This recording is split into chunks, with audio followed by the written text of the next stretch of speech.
Bueno, me limitaré a dar un ejemplo bastante famoso si descubro que la Virgen que concebirá dará a luz un hijo de Isaías. No es virgen por ser niña. No concebirá porque ya está embarazada. Hijo. Bueno, está claro que esa profecía en un momento se desmaterializó hasta el punto que, como usted ha mencionado muchas veces, la conferencia episcopal alemana se vio obligada a volver al texto alemán de la escritura y corregir este pasaje, perdiendo una parte de la construcción teológica que era parte integral, una parte importante de la tradición teológica occidental. Cierto, evidentemente, como se pueden imaginar, me hacen todo tipo de peticiones y por eso también me preguntan sobre lo que pienso de las nuevas teologías que están surgiendo, que ahora se construyen sobre bases, por así decirlo, absolutamente inexistentes. Yo siempre respondo, si se necesita un pensamiento teológico basado en la teología tradicional, no porque contenga la verdad, sino porque tiene una dignidad de pensamiento histórico, filosófico, como ningún otro. Estas teologías modernas que están naciendo sobre bases inexistentes, de hecho, son teologías elaboradas una vez más sobre afirmaciones que provienen de quién sabe dónde, de quién sabe quién, sobre las cuales evidentemente no hay especulación, pero sí una aceptación pasiva, lo que indica cómo efectivamente quienes las reciben porque tienen una necesidad desesperada de cualquier verdad que es lo más dañino que puede ser para el libre pensamiento. Precisamente lo que importa, independientemente de que la teología alcance una verdad o no, tiene su propia dignidad de pensamiento después de la cual esa dignidad de pensamiento se ha ejercido sobre un texto que teóricamente pone o debe poner límites. Porque entonces el texto en ese es ese. Pero como ustedes habrán visto, los textos en la realidad a estas alturas son al menos dos. Entonces sabemos que hay más porque está la Biblia samaritana, está la Biblia copta, etcétera. Pero la griega, lo sabemos, tenía toda una serie de razones entre las cuales, no lo olvidemos, estaba también una razón de orden de prestigio literario de estos judíos alejandrinos que se encontraban frente a los llamados griegos inteligentes que debían prestar para poner sobre la mesa, para automagnificarse, pero también, con razón, toda una serie de obras literarias de gran valor, digamos de valor universal, reconocido en su momento cuando no tenían nada. Por eso también existía la necesidad de ponernos al menos al mismo nivel diciendo, también nosotros tenemos un texto literario de altísimo valor y como bien dices, los primeros cristianos se referían a eso. Ahora hemos pasado a la Biblia masorética, es decir, lo que se desarrolló, digamos, a finales del primer milenio después de Cristo y que se encuentra fijada en el Códice de Leningrado e impresa en la Biblia de Stuttgart. Y ahora también se está insertando, con razón diría, en algunos aspectos la ausencia de verdades establecidas, los textos del Qumran y en definitiva todo lo que existe sobre la base del famoso proyecto bíblico iniciado en el año de los 70 por la Universidad Hebrea de Jerusalén, que pretende tomar todo lo que se ha encontrado a lo largo del tiempo y que todavía se encuentra en la Biblia. Entonces, en realidad, en definitiva, se está acumulando una cantidad verdadera grande de información y obviamente la teología también tendrá necesariamente que ejercitarse o reejercitarse sobre esto.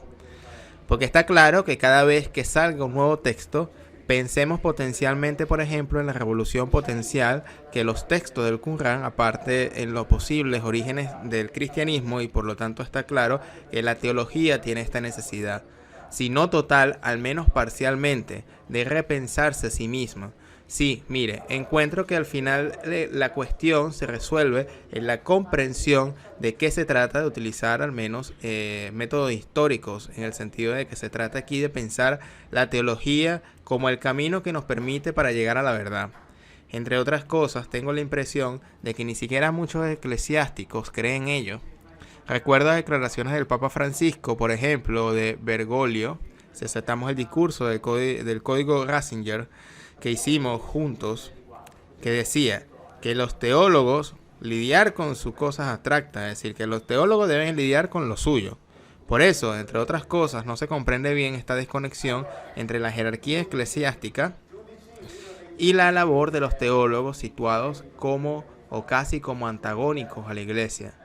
Pero bueno, si observamos la teología, hablemos de la cristiana y de la religión que sobre ella se construyó, es decir, del cristianismo. Al final, si dejamos de lado esa sed de verdad que comprensiblemente también nos anima lo que vemos, lo que como debemos ver las cosas, el cristianismo es en definitiva una construcción cultural muy refinada. Como tal, hay que estudiarlo con esa actitud serena, desapegada y objetiva que recordábamos al principio de nuestra conversación. Además, este tipo de actitud nos permitiría, por ejemplo, un marco muy eficaz, como sé, de la estética occidental y en general de la idealidad de la cultura occidental.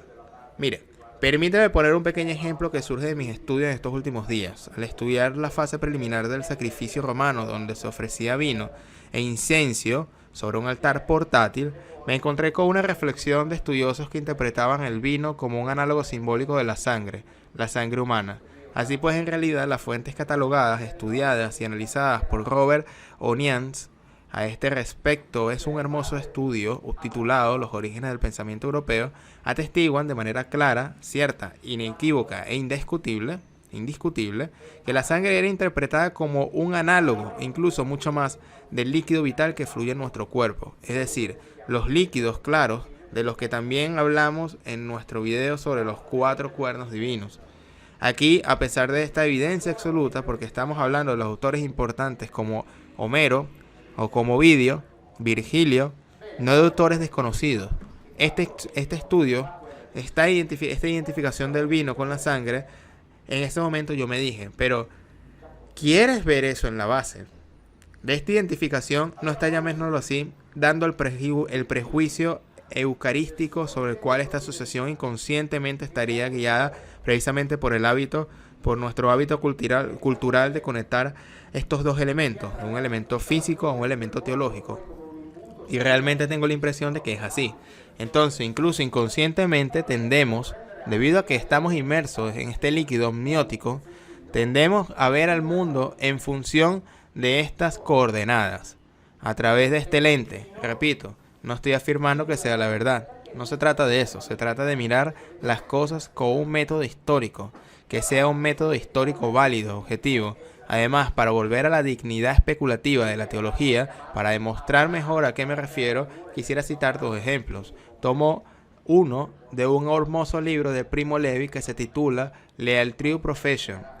Es un capítulo, digamos que se titula Contra el dolor. Primo Levi hace aquí precisamente este trabajo, es decir, toma algunas declaraciones de un teólogo moral llamado, si no recuerdo mal, Sciavici, y las somete a una crítica contraargumentativa.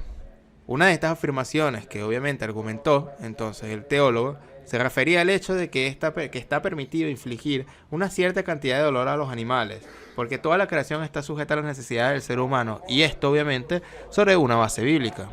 Entonces, la réplica y objeción de Levi es algo divertida porque Levi inicia así, reflexionar sobre el hecho de que si esto es cierto, que toda la creación está sometida a las necesidades del hombre, que puede disponer de ella como le plazca, esto también se aplica a Orión, a las Pléyades, a las galaxias, es decir, ¿en qué medida estos objetos de tamaño inconmensurable a comparación con el hombre, que aparecieron en el universo miles de millones de años ante la insignificancia del ser humano, eso es todo, y de qué manera, en qué sentido podría estas cosas estar disponibles para el ser humano?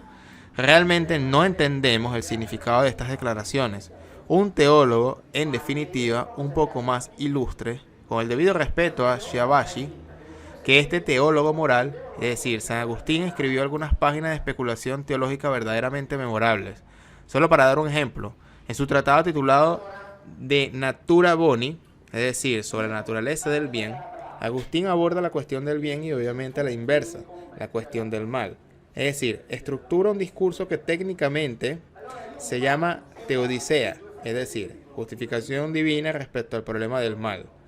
La cuestión es espinosa y ha sido una especie de obsesión para los pensadores y teólogos occidentales, resumida en la famosa pregunta de Boecio. Es decir, si existe Dios, ¿de dónde viene el mal? Es el problema de origen del mal. Si Dios es bueno y si Dios existe, ¿de dónde viene el mal? Ahora toca, bien, sabemos que la respuesta tradicional de la teología cristiana remonta al origen del mal, al pecado original de Adán y Eva, y que desobedecieron el mandato de Dios. Ahora bien, aparte del hecho de que aquí podríamos abrir un capítulo textual completo sobre el funcionamiento bíblico del pecado original, y ya lo has hecho, o ya se ha hecho por nuestra cuenta. Y sí, y luego la teodicea ha discutido durante siglos porque es un problema fundamental. Y cierto, eso es algo a observar a futuro.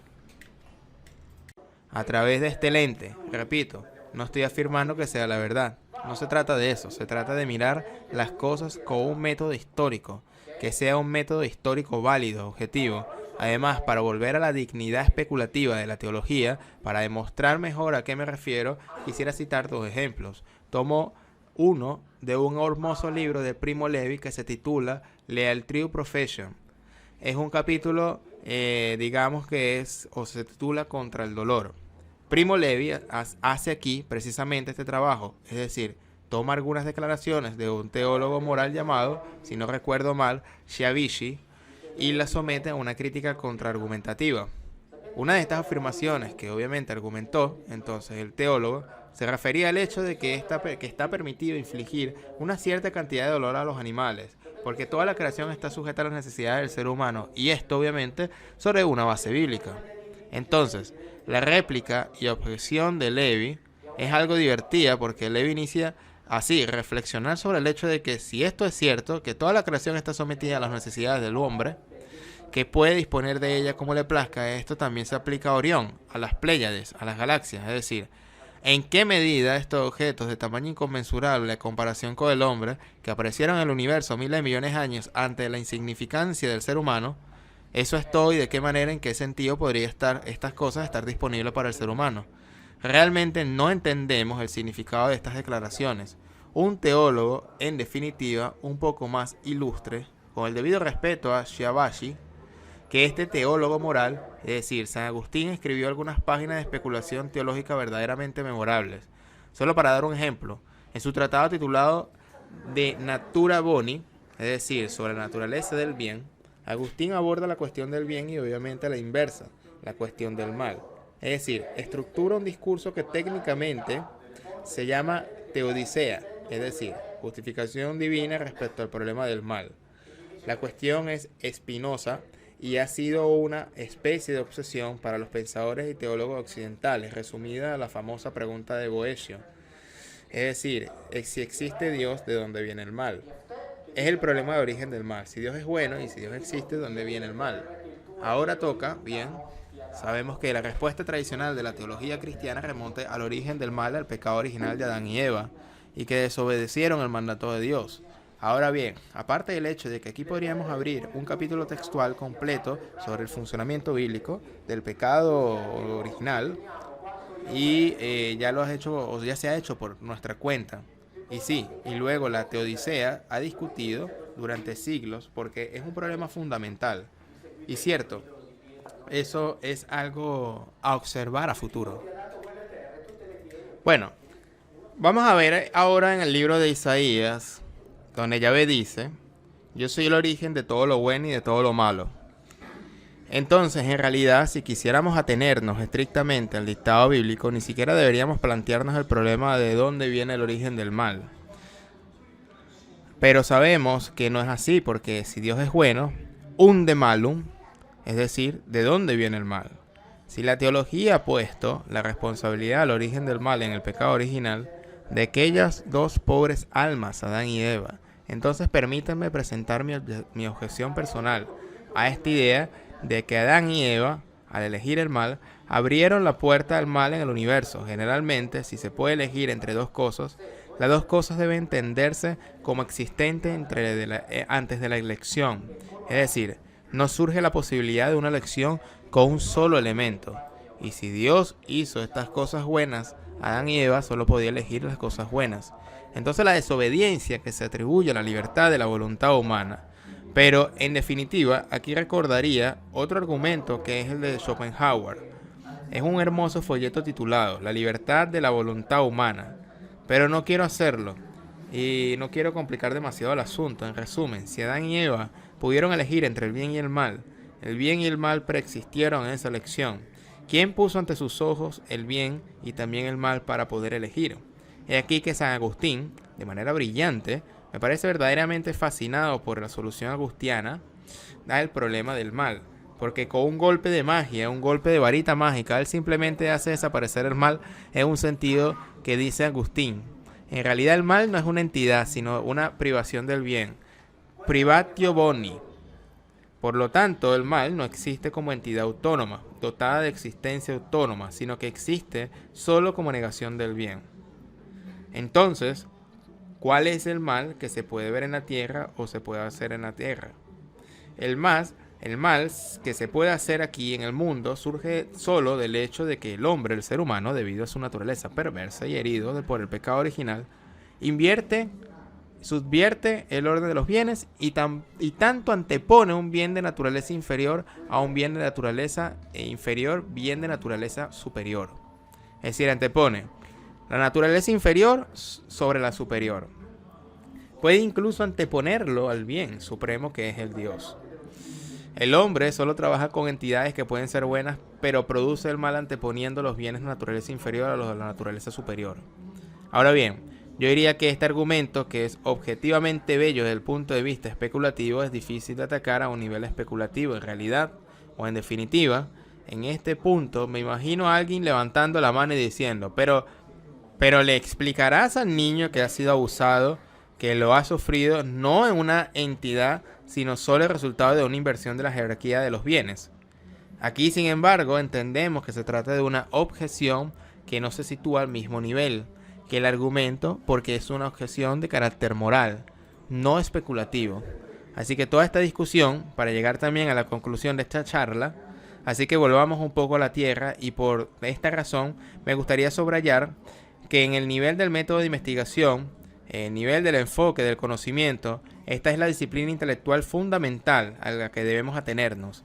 Es precisamente aquella de la que participamos, y que en este punto también me gustaría resumir con un pasaje de la Ética de Spinoza, que dice que cuando uno se conoce a sí mismo, no hay que reírse, no debemos llorar y debemos execrar, solo debemos razonar. Spinoza llega incluso a afirmar que esta misma disciplina produciría nada más y nada menos que la propia felicidad.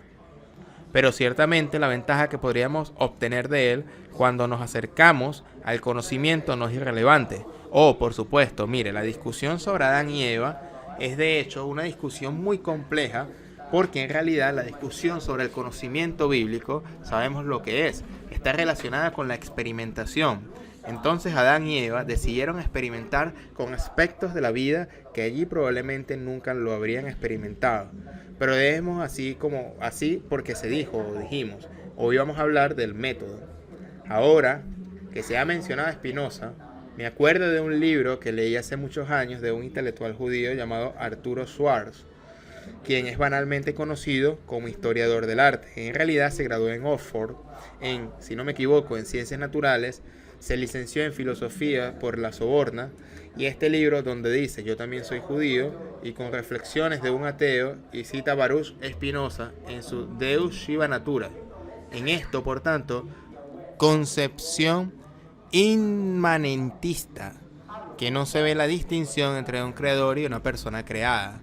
Y entre otras cosas, también un experto en Cábala dice que precisamente el término Elohim y el término Hatevá, que significa naturaleza, tiene el mismo valor numérico, y por lo tanto dice, también desde el punto de vista, el término que se interpreta como Dios y el término que en cambio indica naturaleza, tiene exactamente el mismo valor. Y nosotros, como seres humanos, por lo tanto, no lo somos. No seríamos producto de una creación, pero seríamos seres naturales, es decir, producto de, pero al mismo tiempo seres naturales, es decir, creadores de. Por lo tanto, también creadores de vida y obviamente, y también creadores del entorno que nos rodea. Entonces sabemos, en resumen, que Baruch Spinoza fue excomulgado por la comunidad judía. Entre otras cosas, también había leído por mí mismo los términos de la excomunión, que eran términos muy duros. Dios te maldiga para siempre, nadie puede venir, así decía. Más cerca de ti que 4 codos, o sea, algo realmente aterrador. ¿Aterrador por qué? Porque cuestionaba el otro tipo de especulación, la obviamente monoteísta y por tanto, como se dice, la teología, lejos de ser necesariamente portadora de una verdad, tiene sin embargo su propio valor intrínseco, que es su valor especulativo, que es su valor cultural, valor que es su valor intelectual que evidentemente no puede ignorarse. Se diría que hoy hemos puesto tanto hierro en el fuego que esperamos que, por así decirlo, nuestros amigos nos hayan seguido hasta aquí. Pero estoy convencido de que los amigos, son personas de mente abierta, los que vienen a estas conferencias. Gente sedientes de cultura, gente curiosa. Y nos escriben y me dan ganas de estudiar, porque esto para mí es el mejor elogio que nos podemos dar, o que nos pueden dar a nosotros. Digo esto con respeto o con respecto a la Biblia, y el cambio con respecto a los discursos que hacemos es el mejor comentario que nos podrían dar. Esas ganas nuevamente de que puedan retomar estos estudios que son muy densos y pesados. Sí es cierto que hacemos que la gente quiera estudiar, estoy muy contento por ello, y yo también estoy feliz por ese supuesto.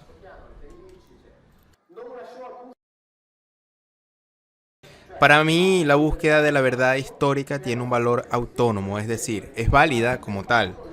¿Qué quiero decir? Quiero decir que la búsqueda de la verdad histórica no es válida en la medida que esté subordinada o dirigida a alcanzar la verdad con mayúsculas, con B mayúscula, o la verdad objetiva. La búsqueda de la verdad histórica es válida como trabajo intelectual, como actividad especulativa. Esto hay que aclararlo, no porque no crea que sea bello, deseable llegar a conocer la verdad objetiva. Digo esto porque conozco el estatus epistemológico de la disciplina histórica y es simplemente ingenuo pensar que el trabajo del historiador puede conducir al logro de la verdad objetiva. Entonces, esta afirmación puede parecer fuerte, pero trato de explicarla como un ejemplo y una cita autorizada. Si sé que A es mayor que B y B es mayor que C, puedo concluir con un grado absoluto de certeza que A es mayor que C. Eso no hay discusión. Aquí comprendemos de verdad lo falso que es la verdad os haga libres. La verdad no os hace libres, la verdad os esclaviza. A es mayor que C, no sois libres para pensar. Esto es la certeza que garantiza la investigación lógica matemática. En lo que respecta a la investigación histórica, podré dudar razonablemente hasta el último día de mi vida. Por ejemplo, de que Napoleón alguna vez haya puesto un pie en la isla de Elba. Me doy cuenta de que esta discusión en definitiva podría dar lugar a una objeción que al final es esta. Sí, pero esta es la raíz del negacionismo histórico. Atención, estoy haciendo un discurso que quiere encuadrar la cuestión desde un punto de vista estrictamente especulativo, hasta el punto de que quisiera citar a Humberto Eco, insospechado de pertenecer a ambientes de cultura alternativa o negacionismo histórico o lo que sea, a quien llegó incluso a poner en paralelo no la verdad lógica matemática con la verdad histórica, sino la verdad histórica, incluso la verdad novelística, la verdad de una novela, la verdad narrativa. Y dijo eso, o dijo algo, como de hecho, podría dudar del hecho de que el ejercicio napoleónico fue derrotado cerca del río Berezina. Pero nunca podré dudar del hecho de que Emma Bovary le fue infiel a su marido. Porque esos son los hechos, simplemente están ahí. Son los hechos tal como fueron concebidos por el narrador y plasmado en el papel. Por supuesto que yo diría que lo que usted plantea es un problema fundamental de la posibilidad de definir la historiografía como una ciencia según la cual parámetros definidos por la ciencia, según estos parámetros, que es verdaderamente una cuestión fundamental. Entonces, si pensamos también en la historia más antigua, esto se vuelve aún más cierto, pero sin retroceder a, digamos, 5000 años, sino me refiero a la historia de Roma. Allí también conocemos parte de la obra monumental de Tito Livio. Solo conocemos una parte que luego fue citada por otros historiadores, por lo que fue la fuente para otros. Pero no es que la repetición de la fuente la haga cierta, porque tal vez los demás también la aceptaron acríticamente, sin crítica. Por lo tanto, en realidad, exactamente como se dice, el valor en sí reside en la investigación. Insisto, otra afirmación, que la verdad no te hace libre, que es algo que me pasó a decir algunas veces en conferencia, en total contraste con lo que muchas veces se reafirma como verdad evangélica cuando Jesús dice la verdad te hace libre. Pero no entremos en el fondo, porque Jesús ciertamente no se refería a la verdad altamente especulativa dadas las personas a las que se refería. Por lo tanto, quiso decir algo completamente diferente, pero repito, hoy no hablamos de contenidos.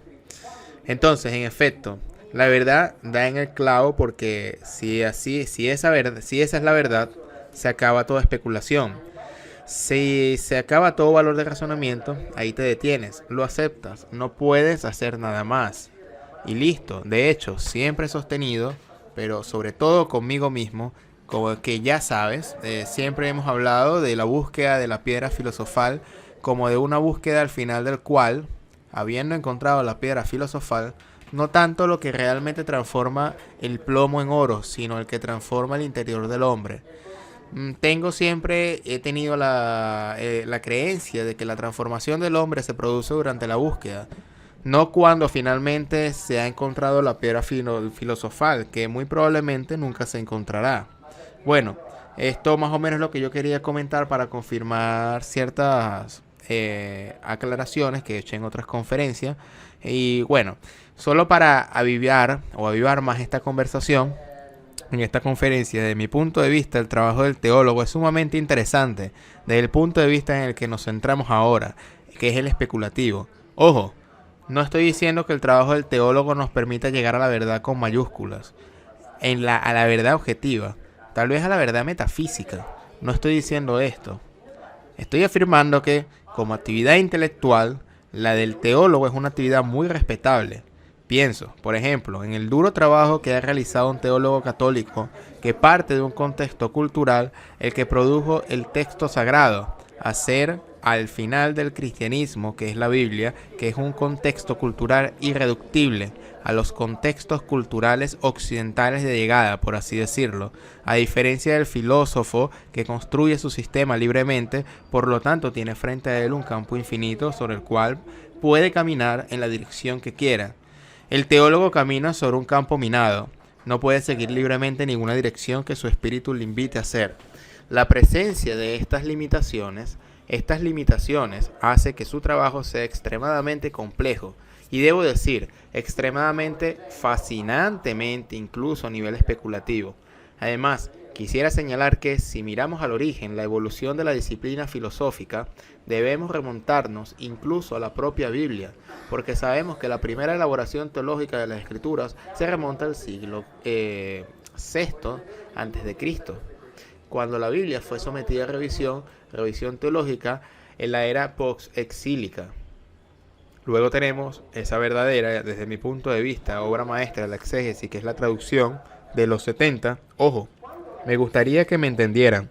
No hablo de la verdad textual. Sé muy bien que la Biblia de los años 70, que los judíos definen como un desastre para la humanidad, es una Biblia infiel al texto original.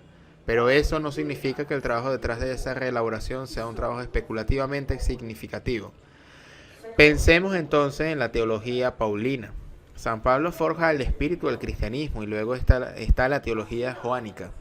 La teología de Juan, o de San Juan, en resumen, nos damos cuenta de que este trabajo continuó produciendo las condiciones para el nacimiento no solo de la religión cristiana, sino también de ese capítulo extremadamente fascinante de la filosofía, a estas alturas occidental, que es el escolasticismo, que fundamentalmente, por razones obvias, trata temas de una forma teológica.